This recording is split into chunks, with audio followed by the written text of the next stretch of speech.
BRUCAST is back, baby. This BRUCAST episode is brought to you by the BRUCAST Store. Explore a store filled with awesome goodies from hoodies to t-shirts to mugs. We've got you covered. Stay in style with BRUCAST. Embrace the shock, set the trend. Visit now brew-cast.com/store. Link below.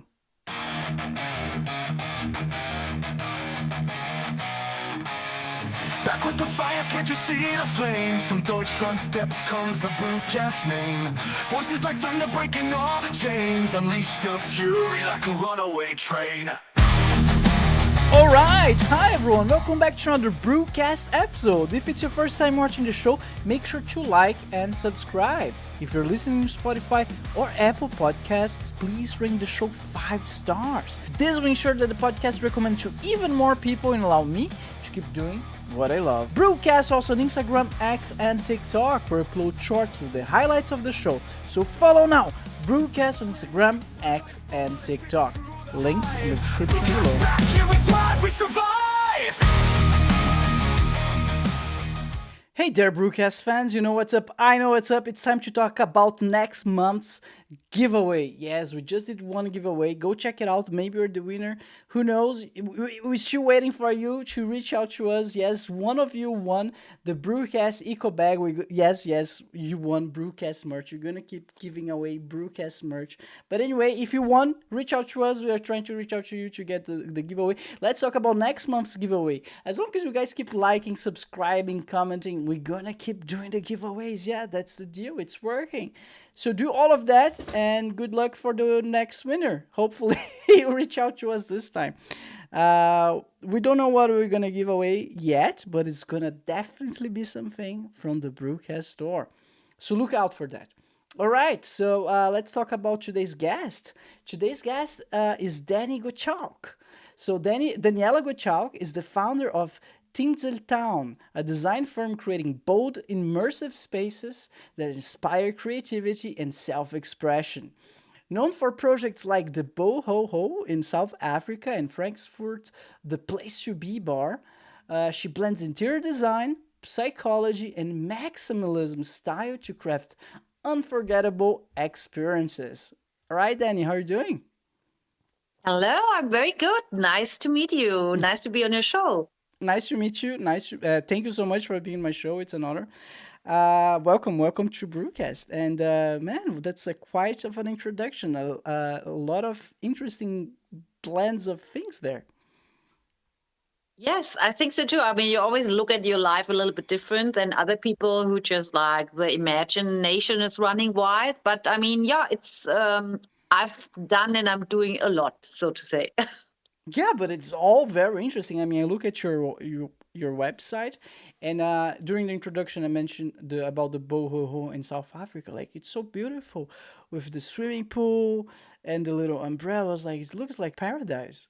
It is paradise. I wanted to create like a, yeah, not like a real retro thing, but like a real like oasis where a little bit drawn back to the good old times, like a little bit Sinatra, and where life wasn't that hectic and not that much digital and no internet, where there was more like some soul to it, in my opinion, and a little bit slower and just a little bit more real. And I wanted to like recreate that feel. So not just like make a house, but make a like a sanctuary for the good old times. Is that your house? That's my house, yeah. That's my like business card as an interior designer. I did interior design before in Croatia and London and stuff, but so I'm now like bought this house in 2022 in Camp Spain, South Africa, and it has been my dream for 15 years to buy something in South Africa, but I have been a little bit coward. And then the pandemic hit and the world got completely nuts. And I was thinking like, well, that's now a good time to just put it all on one card and just do whatever your heart desires. So I bought a very old house, and then I wanted to just showcase what I'm able to do with it and what other people will be able to do with their like old houses where they're lacking the imagination and stuff. Oh man, that's incredible, and that's quite a bold move, but it needs to be applauded. My boss. Before I went live. Oh, 1 second. I need to sneeze, guys. 1 second. Oh, man, that's horrible. I'm sorry. What happened? I felt like I was about to sneeze, but the sneeze went away. I think I'm good. I'm sorry. I'm sorry. It doesn't matter. Yeah, I'm feeling better. Oh my god, guys, I'm so sorry. Okay, if I sneeze, I sneeze. I was what Yes, what I was about to I might say. sneeze with you. It's like I'm also like a little bit allergic. Really? Oh my god. Uh, oh yeah, now I remember. So what I was about to say is my boss. So I work in this game industry in the game company as well. He just came back from South Africa, and Mm. he actually went to a trip through the beaches, and he says like it's heaven on earth. It's beautiful, and I was like, oh, okay, show me the pictures. Like, yeah, yeah, I will. Don't worry. I'm like, I was super waiting to see them because from everything that I heard here, it's beautiful. It is very beautiful. I think, like for people from Brazil, it will be especially beautiful. So because it's probably a little bit similar, and it's just so the people are beautiful, the landscape is beautiful, the nature is beautiful, the food and the wine is just to die for, and it's very cheap. So I mean, at least the food and the wine is like high end stuff, cheap. So you never have to think about, oh, do I order another bottle? Or it's just like you think, how is this even possible? You know, because it's all high end. I mean, it's a third world country, but you do not even really notice. So Mm. like in everyday life. Is it Johannesburg, the capital? How it's called again? Of South Africa? Yeah, Pretoria. Pretoria. Okay, I'm having a Yeah. geography lesson Yeah, here. honestly, I'm the last person. You can't ask me for anything geography. And also, like, if you know if you know Cape Town and Johannesburg and Pretoria and Durban, you wouldn't think that Pretoria is the capital. It's just like, huh, what? I've been to Africa once in 2006, so a long time ago. Where have you been? Um, I've been to Kenya and Tanzania. That's all. Okay, okay. Yeah, that's very Africa. So Cape Town is like, you have no idea where you are. When I was the first time, I'm like, where am I? In Canada, in San Francisco, you actually don't know because it's so luscious and it's so Western in a way, but then it has like the little craziness of South Africa. So it's just like a fantastic combination. Oh my god, I want to visit. I Yeah, the reason why I think this is so appealing is especially for me because I have this tech all around me the whole day, right? And I have a friend of mine. I think he lives in Vietnam, if I'm not mistaken. yeah. And he said that since he moved there, like he's more in the nature parts, like he moved there because of that. All the technology around. He's like, just gonna go to Vietnam, relax, try to disconnect, and have my home office there. He said it changed his life. Like his nervous system is calm. Like his life is a little. Exactly. It's yeah. That's what it is. Seriously, like, especially like the contrast between Germany and South Africa could not be bigger. So when I come back from South Africa after 6 months, I feel like I have to go to jail. So What? yeah, the mentality in German is so jail-like compared to South Africa. In South Africa, everyone, nobody cares what you do. Nobody cares if your music is loud or if your car is parked too close to another person or if you go over the traffic light when there is red. And there's basically like no rules. But people, if you're in trouble, they will look out for you much more if they would look out for you here. So basically, everyone cares for each other, but nobody tells the other person how to live or what to think or what to say, which is amazing. So the sense of community and togetherness is is higher. Let's say in It's our. higher, and people are also not so harsh with themselves. I think in Germany we have a very strict super ego, so we always want to be productive and we want to be on time and we want to be strict, and so much is going to be taken away from us recently. So we are still pushing ourselves to be excellent and all of that. So with a little the little spare time there's left, even in the spare time we're going for, no, we have to go to gym, we have to work out. So there's basically no time for the soul just to be inefficient, like South Africa is very inefficient, but you slow down, it's like unbelievable. I mean, your brain is just like, and still you can have everything. I mean, it's not like that there are giraffes at the traffic lights or anything. So it's still like completely functioning. So it's amazing. So it's actually better functioning than here. When I go to the bank in South Africa, I have someone at the ATM asking me if he can help me. So the way I struggled here with banks for the last months, it's fucking clown's college. So you wouldn't think that this is a third world country and we are a first world country, seriously. Is that inefficiency the reason why some people don't live there full time, would you say? I think why people don't live there full time is because they're scared. They're scared of the crime, and they're probably scared of their own freedom, and they're probably just like used to be like in that strict German environment. I don't know. I think a lot of people could not even adjust to the self-responsibility you have in South Africa, watching out for yourself.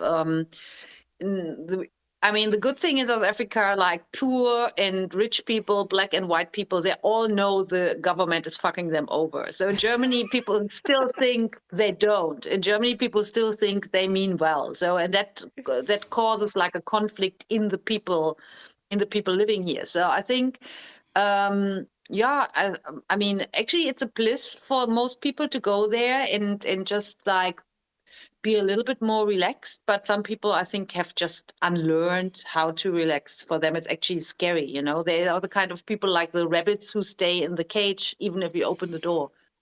That's anxiety, everyone. Yeah. Hello, anxiety, exactly. Like, ooh, depression and anxiety, beautiful. Yeah, but I know. I mean, I'm in Germany. I know exactly what you're talking about. Danny, can I share a story? I'm gonna share a story.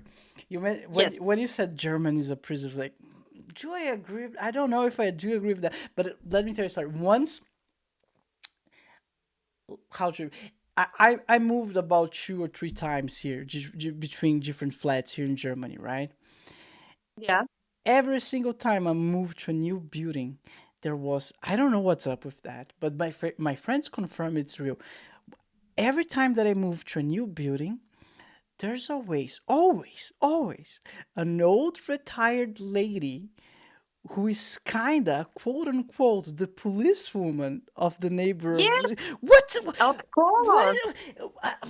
Every time. Like once I moved to Berlin. Once I went to Berlin. I lived there for 3 years. After I lived there for, I don't know, 1 week, an old lady knocking on my door. I was like, what's happening? What you want? She's like, do you have a cat? I was like, yeah, I do. Do you know I have a garden downstairs? Right? So yeah, I know. You know you're not allowed to take her. And you just start dictating them rules. Like, lady, what are you talking about? Leave me alone. Yes, no. But I mean, she's basically representing the German mind, because people are so. If you don't allow yourself to let loose or be happy, then if you stick to the rules, and if you always stick to the rules, you just want to look for other people who not strict to the rules and make their life comfortable, because why you did not have a comfortable life because you were bothered by all the rules. If you then see someone who just follows to the beat of his own drum, it just makes you aggressive. And if you at the end of your life and all you had in your life is following the rules, and Germany is full of rules, Germany is a rule country. So then you're just so frustrated, and then you're still young and you're not following the rules without doing anything terrible, but you have a cat. Ha! I have 2 cats. I was not allowed to have cats in my apartment, but I still have them.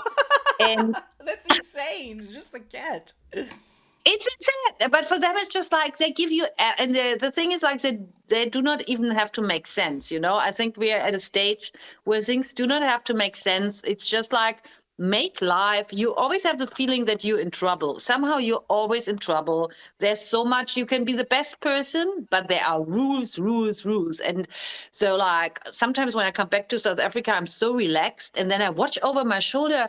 Or I go over the street and then I'm thinking, am I allowed to be on the phone while I'm on the street? I can't remember anymore, but probably it's not even allowed because everything is forbidden. So, yeah, I think there are a lot of old people who are raised in that mindset that they, yeah, in that strict mindset of the German functionality and the German effectiveness and the German punctuality, and they stick to it their whole life. And now all they can do is being like regulating the other people who have it better than them.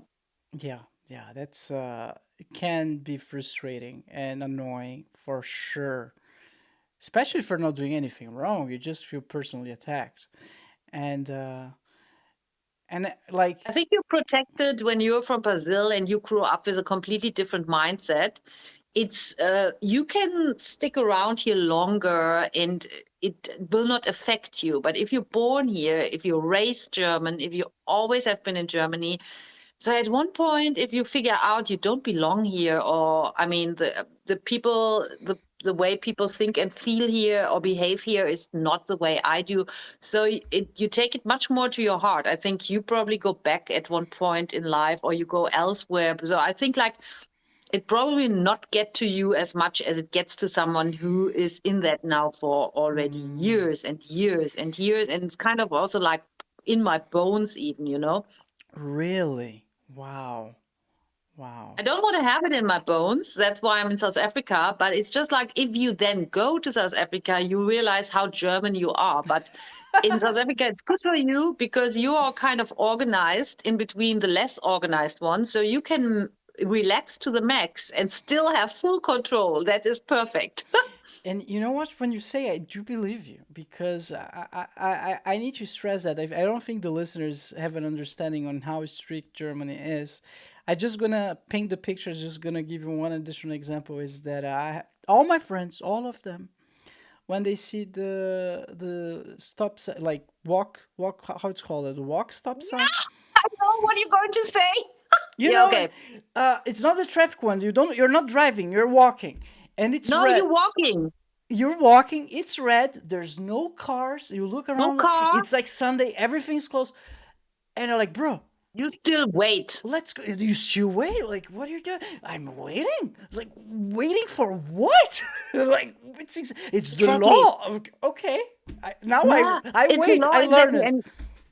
And you feel so watched all the time. I mean, in between, you are probably watched, but you feel so watched all the time. And you always must be an example for children. Even if there are no children around, you must also be an example for imaginary children. So you like, this is how, so I don't know, there's some poet who said like, Germans have changed themselves or whatever. They don't need someone to control them. They're already their worst enemy. They already control themselves in everything they do.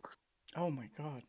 Hey, Danny, I would like to point out that there's a bright side to all of that. Isn't it? there Tell me about it. I don't know. you don't know. I would say there is because as you mentioned, I come from Brazil, and gosh, it's the complete opposite. It's like people have guns, and it's scary from time to time, and you get home from like eventually, oh mom, oh you got robbed, I'm so sorry, oh that sucks, and then you buy a new phone, and then you go to the police and they say, "Pff, bro, I don't care." It's like eventually over time it's also tears on you, it's wears on you. It's like the other extreme. We're talking about extremes here. Exactly. I mean, Yeah. Brazil is like South Africa. Exactly the same things happen to you in South Africa as well. And I mean, for me, it's easy to say because it never happened to me, but it's definitely happening. But I mean, it's like, I can't say, it's just like, where have you been longer? I guess like for sure, after a while, you're just like sick and tired of all the robbery and all the shenanigans and all the craziness.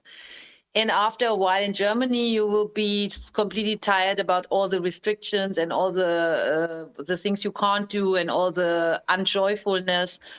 And I always say, like, yeah, it's very safe here, but a prison is safe too. By the way, Germany is not that safe anymore. So Sorry, go ahead, you were talking. You're No, saying I was just saying like Germany is not that safe anymore. It's not Brazil, it's not South Africa, but it's also not safe anymore. It has been safe, but it's not safe anymore. really? Why would you say that? I think it's like we have a lot of there are a lot of problems. We have a lot of attacks every day. We had a lot of gang rapes. We have a lot of stuff going on, which we didn't have, whatever, 20 years before. So it's getting actually really criminal in Germany. Really? Oh my God, I was not aware of that. I think Goethe's law is like Yes. separated from everything. Yeah, Gütersloh is like a little, I don't know, though, like, yeah, it's not a major city, I guess. I mean, Berlin is also not Germany. Berlin is also like a continent of its own, I would say. Berlin is also not typical for Germany, but Gütersloh for sure is also not.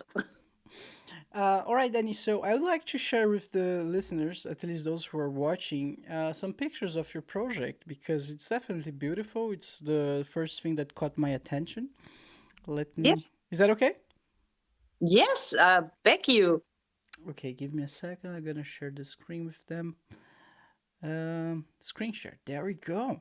So now you can see her website. Let me see. There we go. The BOHOHO. Scroll to explore, and you can immediately see this beautiful swimming pool, which is your house, by the way, right? Yes, Yeah. that's my Oh, house. beautiful. I But I love. also rent it out. It can also be everyone else's house. So it's also on Airbnb. And one of the things that you mentioned is it has this maximalist style.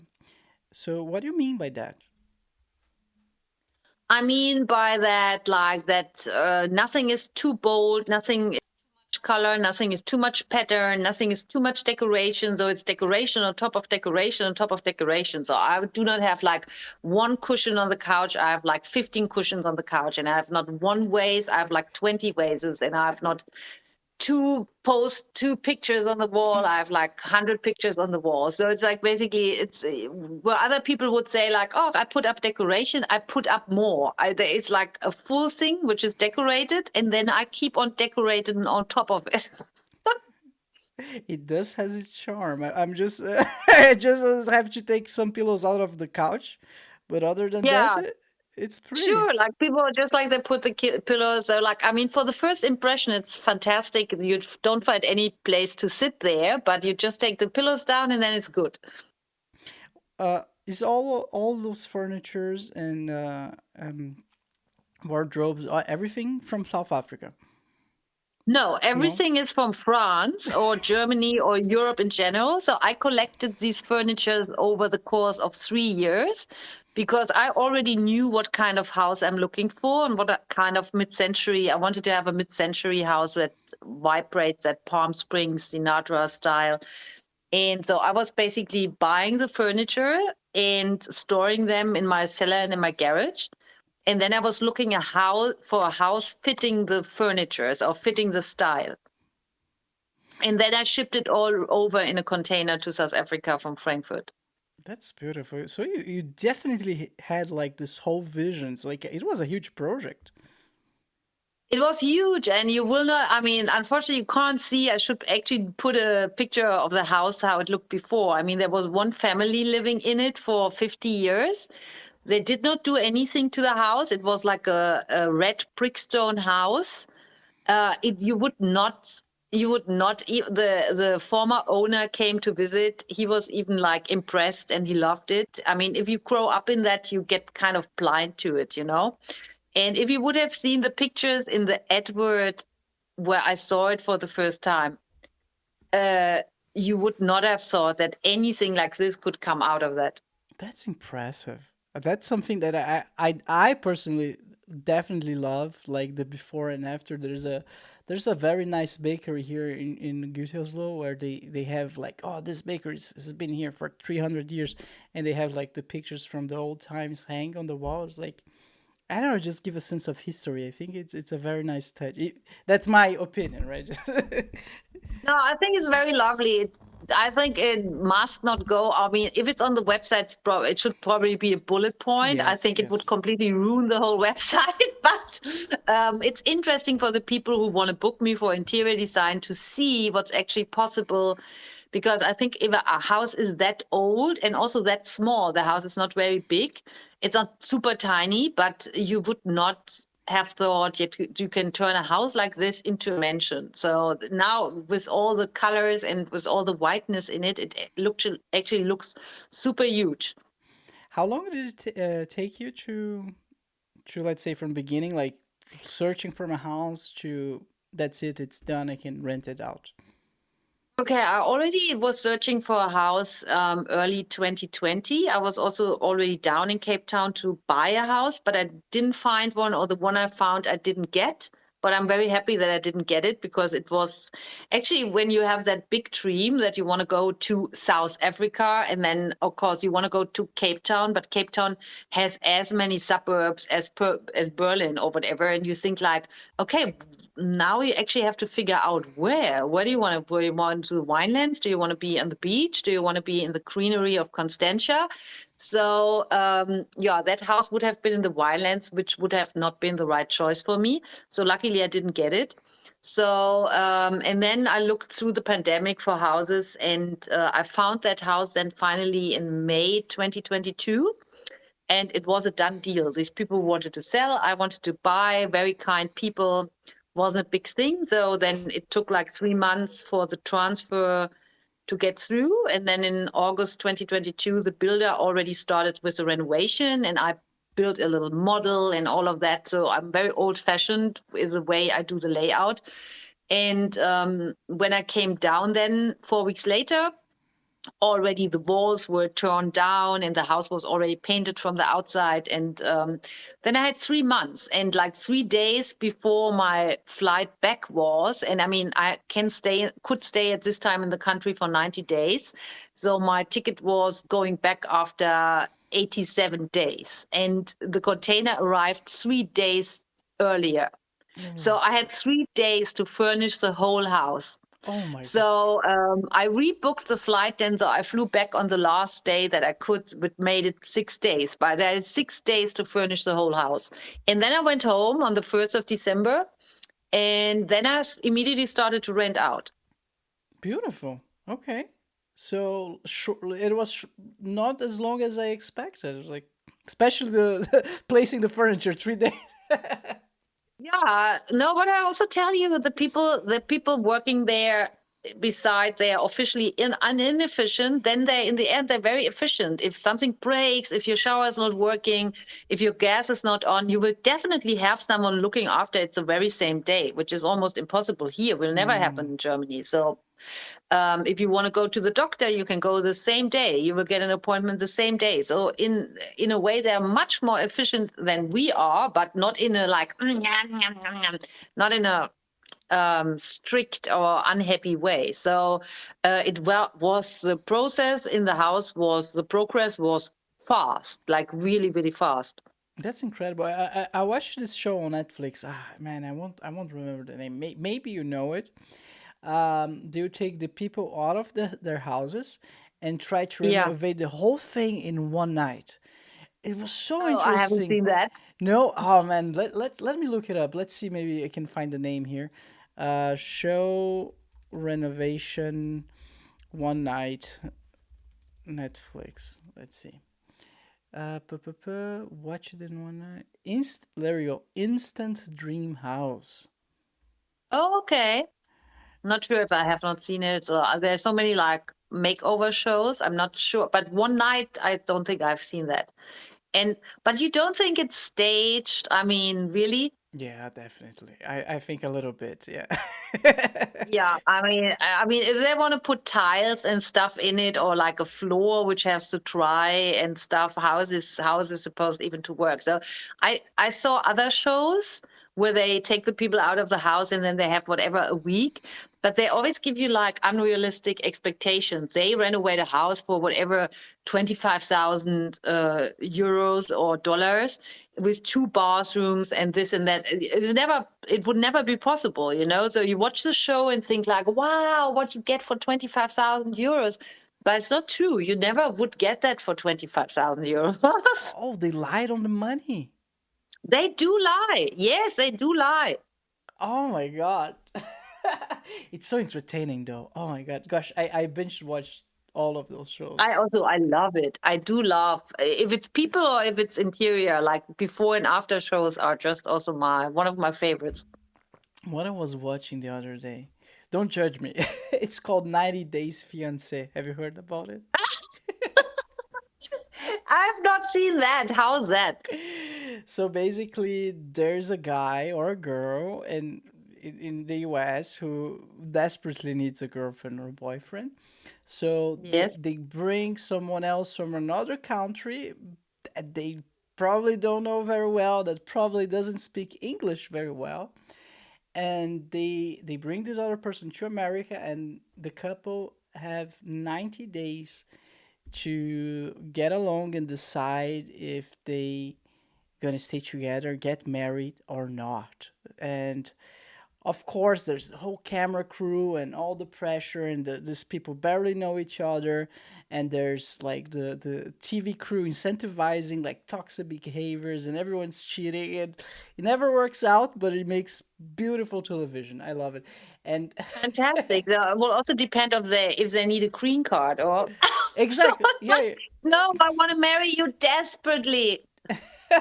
The reason why I brought this up is because there was this episode with this guy called Big Ed, that the whole scene supposedly happened in like 2 days.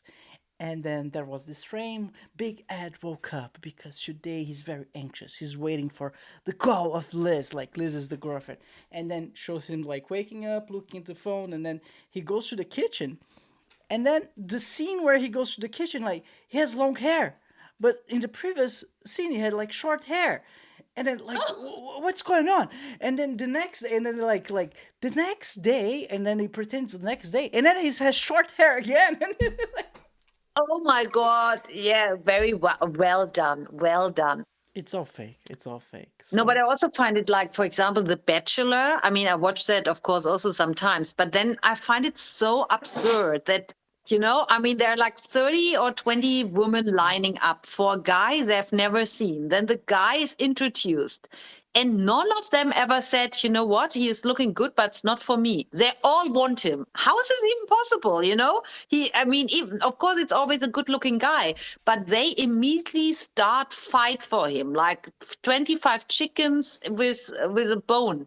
So it's like, I mean, if it would be real, some woman at some point would say like, "Oh, sorry, I don't like him. I leave the show." So, but no, they all want him, no matter what. They're all in love. They all cry. They all want him. but I think they get paid for it, right? To be there. Yeah, but why are we watching it? Because if it's not real, it does not make any sense at all. Why even following it? So, I mean, if they're paid for it and it's all just a show, then I don't know, there's not, I mean, there are, I guess, some bachelors who actually ended up marrying the girl I mean, there was also like a bachelor in South Africa. I see him all the time. He's really like a good looking guy. But I mean, yeah, I think it's like as like the Housewives of Beverly Hills. I think it's half scripted and half real, or I don't know. It must be half real. Otherwise, if everything's scripted, then I don't think maybe we would notice. I feel like we would notice. I'm sure. Or maybe not, because those WWE fights where everything's scripted in there and no one knows. I don't know. I don't know. I don't. Danny, I need to ask because you also have a psychology degree, right? Yes. And I mean, I'm a psychotherapist. It's not the same. I did not went to traditional university. In Germany, you can have like a it's an education. You're a psychotherapist, so you're like allowed to treat everything which is really like from the soul, like a minor depression, burnout, stuff like this. But you can't go and try to treat like whatever schizophrenia, borderline personality disorder, like mental disorders, which also needs medication. I can't treat.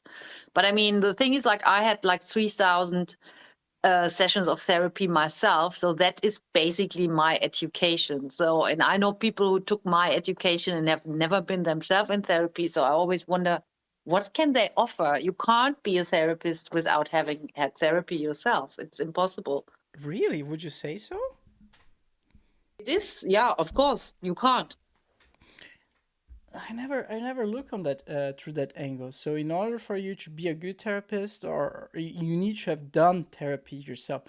But let's assume you are someone who never. I don't want to say required, because would you let me reframe my question. Would you say that therapy would be required to everyone, like helpful for everyone? Absolutely, Uh, absolutely. Yeah, it's like, I mean, everyone goes to the dentist. Everyone also should go to the therapist. I mean, you should not even only go to the dentist when the tooth hurts. You should only go for prevention. So there's hardly anyone out there who did not have like whatever, some childhood issues or something. You must not be like completely broken. You must not have a personality disorder. You must not be depressed or anything. But if you want to help other people, you must have been soul searching yourself, because therapy is all about transference. So projecting what the other person triggers feelings in you and play it back. And if you have no knowledge of where your triggers are or your blind spots are, you will not be able to help anyone. Whoa. I never looked at through those lenses. That's so interesting. So Yeah, what? the thing is, like, I mean, if you, I mean, for sure, there you could be any kind of therapist. You know, if like you're like a goat therapist, and goats are like, you just want to be give happy feelings and be play with the goats or with kittens. That could be therapeutic for some people as well. You know, but if you want to really help people, you must be completely aware where you stand and what you project onto the other person. So, because otherwise you will end up guiding the person wrong, because so much of your unconscious own beliefs are in your diagnosis. What do you mean by transference? Transference is a typical psychology term. So it's like, if you project something, so you are the mirror in therapy for the other person. So the other person, if you basically behave like the other person's mom, um, or the other person behaves a certain way, and you then know the problematic relationship he had with his mom, and you then react like his mom would react, or you react completely different. But if he has a mom issue and you are a woman, he will project everything onto you. He will, like, if he has been abandoned as a child, there will come a point where he will accuse you of abandoning him without you have done anything. So transference is what because you're not, even the happiest person is not a plain canvas. So you see something in the other person what's probably not there because of your background and the classes you're wearing, and the other person sees something in you what has nothing to do with you, which is their background. That's transference. You're basically mirroring each other back and forth, but as uh, you are the leader of that. You are the one who's getting paid for it. You must keep it together, and you must be able to differentiate which is real and which is projection Oh my or God. transference.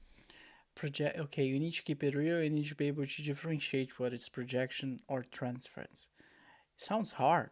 You really need to have, for lack of a better term, your shit together in order to like be Yes, very you have to have stable. you have to have your shit together. I mean, it doesn't matter. I mean, I can't even say that I'm not keep on repeating my unhealthy relationship patterns, even if I'm now a therapist for 15 years.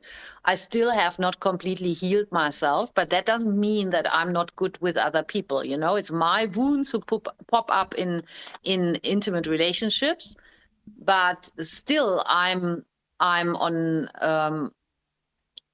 I can help other people. So because there are no feelings in it. So, but as soon as I'm getting involved on a personal level, also my wounds pop up. No matter what I know, no matter what I worked through, no matter how much I learned, there's still something in me as well. So, and that's why, I mean, I think a lot of people think of us therapists, so we think ourselves that we are better than anyone else. I think you're not becoming a therapist if you're not coming from a troubled place, because basically everyone starts with, I try to help myself, I try to understand myself better. And if you find something that helps, you are most of us, or a lot of people, feel a calling to say there is actually light at the end of the tunnel, and I want to show you how you get there. So I don't think anyone who's just like a happy clappy child is just deciding, oh, I become a therapist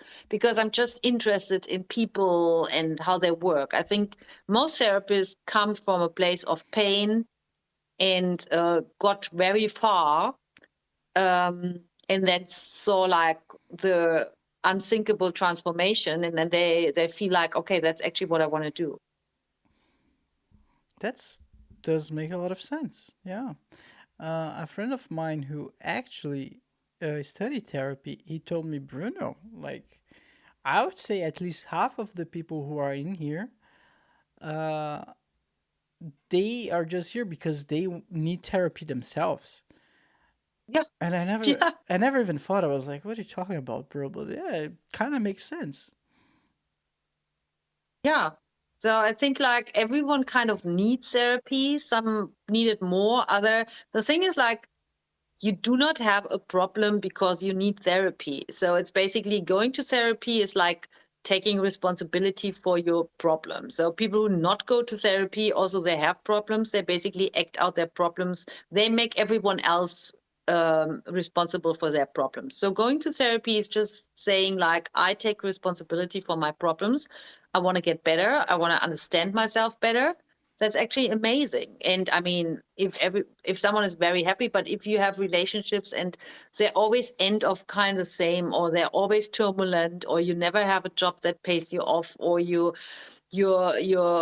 pulse always gets up when your mom calls, and if you have troubles, or you're a heavy smoker, or you're a heavy drinker, or you're taking drugs and all of that, so everything which goes in direction addiction, or opening a side battlefield, or trying to numb yourself out, or that is all unhealthy behavior. That's all. Nobody can tell me that he's happy and wants to continue like that. So Yeah, yeah, yeah, yeah, yeah. I would say you correct me if I'm wrong, of course, but I would include like gym in there. Um, I have a buddy of mine. You know what? I won't share this story. Let's. I don't want to target no one here, but okay. I do. But excessive workout is as bad as sex addiction, drug addiction, alcohol addiction, cigarette addiction, everything you do to avoid to feel, because that's what it is. If you say like, oh, I need this outlet now, I need to go to the gym, or I need to light a cigarette, or I need to have a drink. It's basically, I can't handle my emotions. My nervous system is dysregulated. I need something. Some people throw up, other people light a cigarette, the other one has a drink, the other one shoots some heroin, the other one goes to the gym. So whatever, it doesn't matter what you do, but if you know you need something like a nunu, like a comforter to regulate, that is becoming addictive, and that is unhealthy. Even the outcome of training is healthy, but it's always the way you use it. That's so interesting. It's crazy how the mind works, and like like things that we're talking about, maybe things that happen in your childhood and you're maybe 40, 50, right? And you're still trying to regulate yourself through those external factors. How is that Yeah. possible? Isn't time supposed to fix it all? Again? Isn't time, like the passage of time, supposed to make all those things go away and let you No, time is nothing. So, I mean, time is helpful if you lose a pet or if you lose a parent which you had a good relationship with, or if a relationship ends, then time is healing. But if you grew up with abusive parents, if you grew up with narcissistic parents, if you grew up in an emotionally dysregulated household where there was screaming and door slamming, and you always had to walk on eggshells because your dad was violent or your mom was a drinker or both or whatever, there is no time that will ever just, time is in no correlation to all of that, because that stays, you are traumatized, that stays in your nervous system. You mostly have chronic CPTSD, like chronic post-traumatic stress disorder. So you're not just getting rid of it as time goes on, because why time goes on in real life, other people feed into that trigger. So your nervous system is stuck, like I just found this amazing exercise. It's called trauma release exercise, because animals, when they come in life-threatening situations, like whatever, there's a deer and there's a wolf, and they standing in so they managed to escape, but they almost died. So after the event has passed, the deer will stand there and shake for some minutes, and then after that, it's over. Then the deer goes on with its life. The deer is not sitting under a tree and thinking, oh my God, that was so bad just now. That was so bad. I'm immobilized. I can't move. So, but this is what humans do. Humans come into a life-threatening situation, even if it's real, even if it's a real accident on the street, or if it's just like an encounter, or if you're just trapped in an elevator, or if you have like a horrible encounter with a person, or if you get almost raped or whatever, and you don't move on for that, you never come to that trembling stage, you freeze.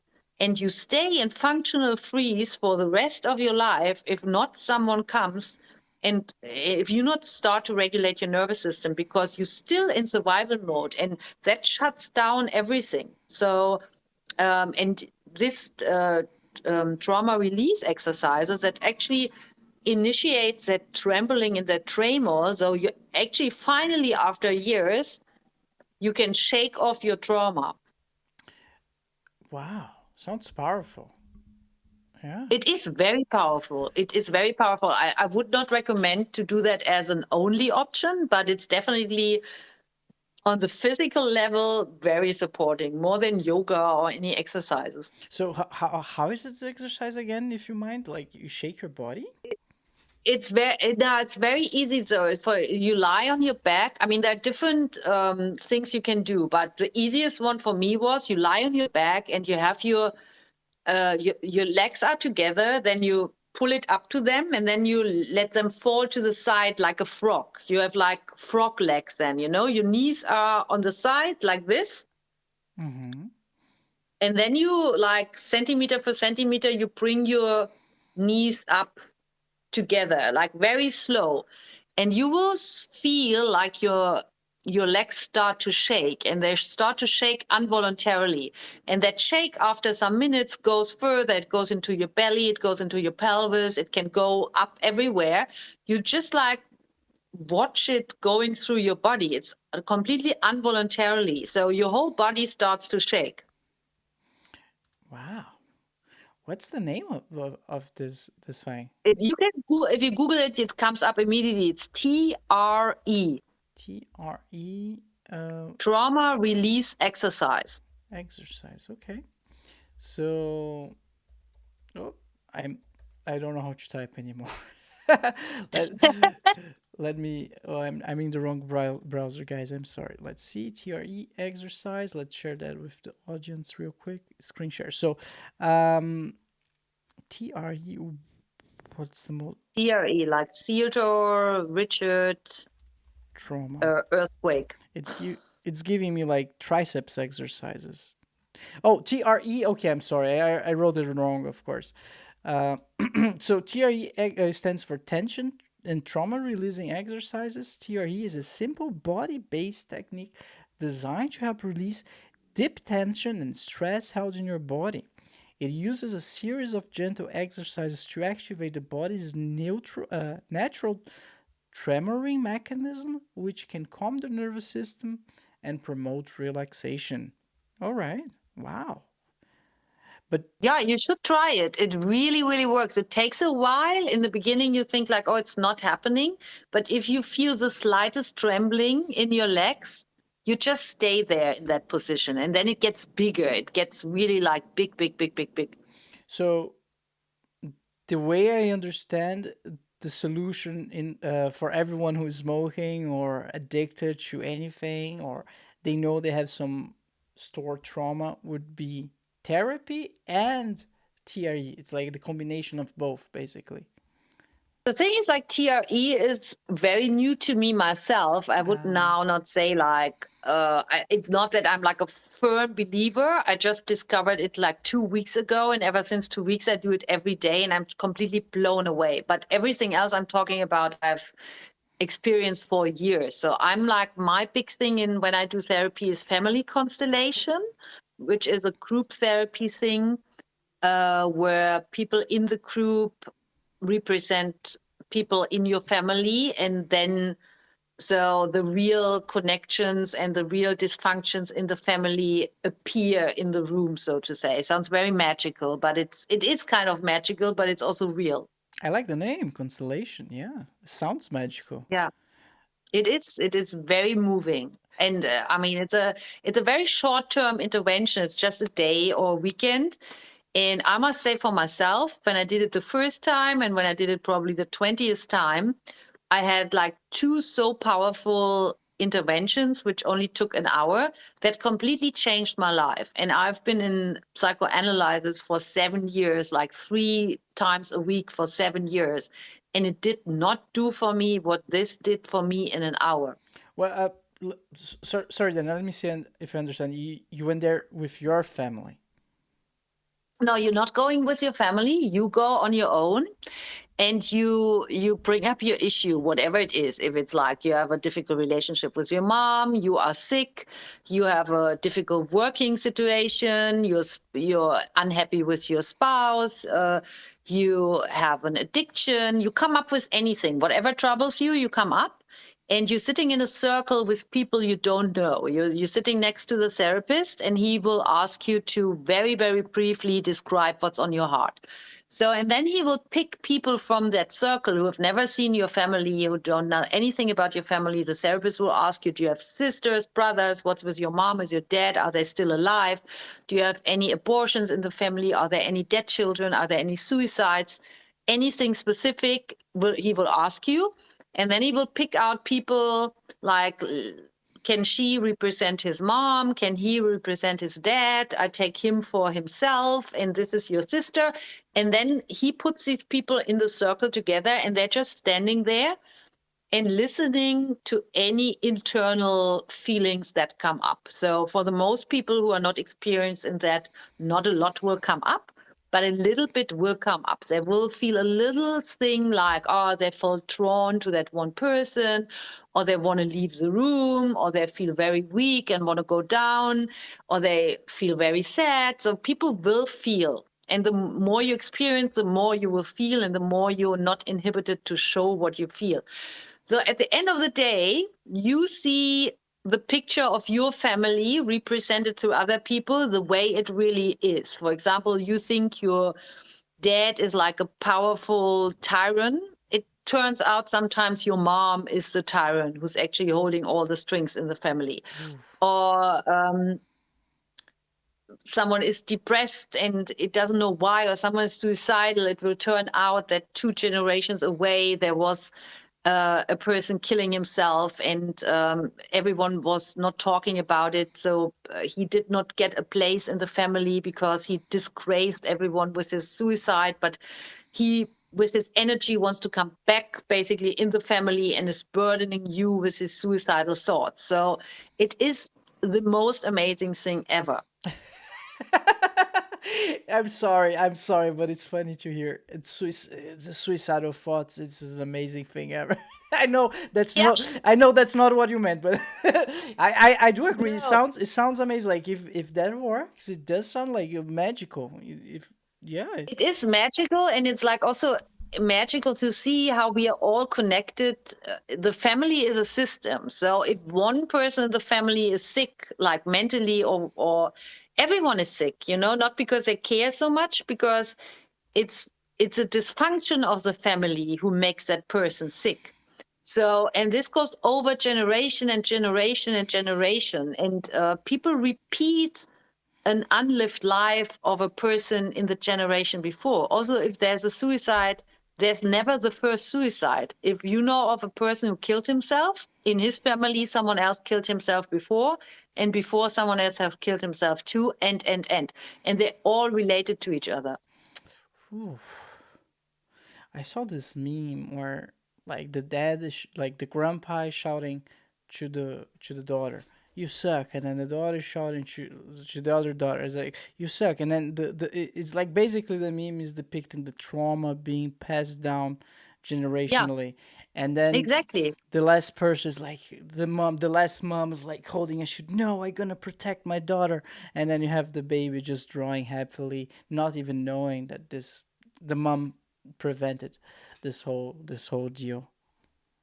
Yeah. Yeah. No, it's like, I mean, I was just reading that like basically trauma is passed on until some person is brave enough to feel it. And that's actually what it is. So people just, if your dad was a drinker and then you also choose to become a drinker, but you consider yourself completely different than your dad, but just like the only thing would be like to not drink. So, I mean, just consciously not drink. Otherwise you definitely fall in the same pattern, even if you may be a little bit more conscious or whatever. So it's just like, and sometimes it's also like a tool for people to feel close to their parents, that they go down the same black rabbit hole the parents went through, just like to be closer to them. A lot of people who are addicts, the parents also have been addicts. It's not only that they don't know it any other, it's like kind of like imitating the life of the other person to feel closer to him. If your dad is like a mob in the mafia, you also become a mob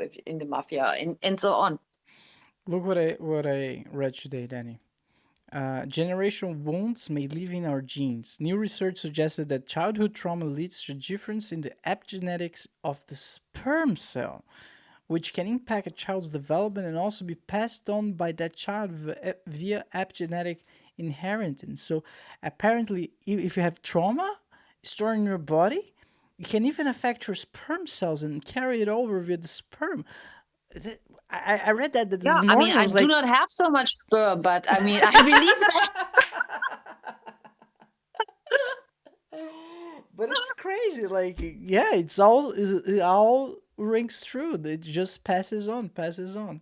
Sure. I mean, everything belongs together. So, I mean, so people also think like if they get a child or they adopt a baby, that baby that has been 9 months in the womb of a woman who's probably mentally ill or took drugs or whatever. You're not getting a plain canvas. That kid already comes with a lot, you know? Yeah. Oof. I need to ask you then. So since we covered spaces, your spaces, right? We covered the BOHOHO house, and now we also cover psychology. Um, is there a world where those two themes mesh? Is there a psychology of spaces? There's a psychology of spaces. Yeah, I mean, I'm also like a bar owner, and it all like the bar is like interior designed, and there's therapy, and there's like a psychology of spaces, and it's all. I think basically it's really like everything belongs together. However you decorate, and so like how you decorate your room or the space you live in is a pure reflection of who you are. And some people just like where you think like, who are you actually? You having the same IKEA stuff a million other people have. Is there something individual about you? Not like as an insight, but just like try yourself out. Do you not want to give your room a more personal note? And I mean, it is also like the transference. It reflects back and forth. You're in a room and you can influence the room and the room will influence you back. So if you create a room with so much passion and so much inspiration that you can go in and actually basically like refill your cells. So if this room is actually really doing, it can be like a magical box or can be a completely boring, minimalistic, white, clean, whatsoever stuff, you know? But I think it's important that people discover their own taste, because everyone has a taste. I think just a lot of people have been shut down about it or have been told that they have no taste or they have no style, and everyone has some style. And I always encourage people just to buy whatever they like and then just collect what they like. And in the end, it's just like, I want to cook and I buy my 5 favorite ingredients and then I just look how I can make a dish out of it, you know? It might be not a dish from some cooking book, but it might be a completely new dish, never eaten before, never tasted before. I see. I see. So if you don't know what your taste is, just buy stuff, just collect stuff, and over time you might figure it out. Yeah, so just buy something that sparks joy, not like say, oh, I can't do that. That's too, I mean, we're talking about a cushion. We're not talking about buying yourself an elephant you have no place for, you know? It's just like, just buy that cushion. What can go wrong, you know? Okay, and what would you say if my taste is IKEA then? Is that okay? What? If like the things that I like, let's assume I looked at everything and my taste is IKEA furniture. Is the Well, most then that's what generic. it is. Then that's what it is. Then you're just like a generic person, like everyone else. Is that bad psychology? You feel like the I mean, the good thing is you find a lot of other people who share your taste. So actually, you're lucky because there are a lot of people who has exactly. I mean, I have a very generic music taste, and I'm not afraid to say that's just what it is. I like what most people like. I do not have like this secret playlist and like I'm not the one. Have you ever heard of them? I'm not the one to discover new bands nobody have heard of. That's just what it is. So, and I will find a lot of people who like the same stuff. And if it's IKEA, of course they hit a nerve. If you just, I mean, for some people also it's not so important. So they're not like, they just want to be furnished and it must be usable and it must look kind of whatsoever. Then it's also okay. But don't underestimate how much a room can do for you. I know for a fact, and that's a study that they did, I think in Finland, that the colors influence drastically how you feel. I think they Yeah. painted the walls of all the cells in Finland like this baby pink or yeah, baby pink, I think. And suddenly all the inmates start feeling better and less aggressive and more bubbly and it just saved a lot of trouble. No, Whereas I mean, yeah, go ahead. no, but obviously in general, the Finns haven't figured it out because they're very like depressed and suicidal. So obviously they have not done enough on that color study. I don't know it's Finland though. I don't really color, wall, cell, mood. Let's see if I find something. Uh, prison. I don't wanna talk trash about it. The color of prison cell walls can significantly impact the mood and behavior of inmates. Studies have found that Baker Miller pink, a specific shade of pink, has been shown to reduce aggression in some cases. However, other research suggests that pink may be not universally calming and could even be counterproductive in some inmates. The overall color scheme of a prison can also create a sense of unease and anxiety for inmates. So they don't say where this study is from, but it's real. It's cultural, and it's real. Well, if color or not, I think in prison you have always some reason to be have anxiety. Yes, that's true. All right, Danny. Thank you so much for the wonderful Thank you so conversation. much. It was amazing. It was. Please let the audience know where they can find you, your website, or any other links you want to share. Yeah, so I'm on Instagram mainly, and I've like two accounts. One is the interior account, that is Tinseltown Design, but Tinseltown with a Z. So Tinseltown with an S is the old Hollywood. And Tinseltown Design and the BOHOHO, and the websites are the same. They are the bohoho.com or tinseltown.com. Beautiful, beautiful. Which you can book and stay over there, right? Yes, Yeah, absolutely. It's a pleasure. I still have spots open. beautiful. All right, Daddy, it was a pleasure. Thank you so much. Thank you. All right, everyone, don't forget to like, subscribe, and comment. And that's about it. See you next time. Bye bye.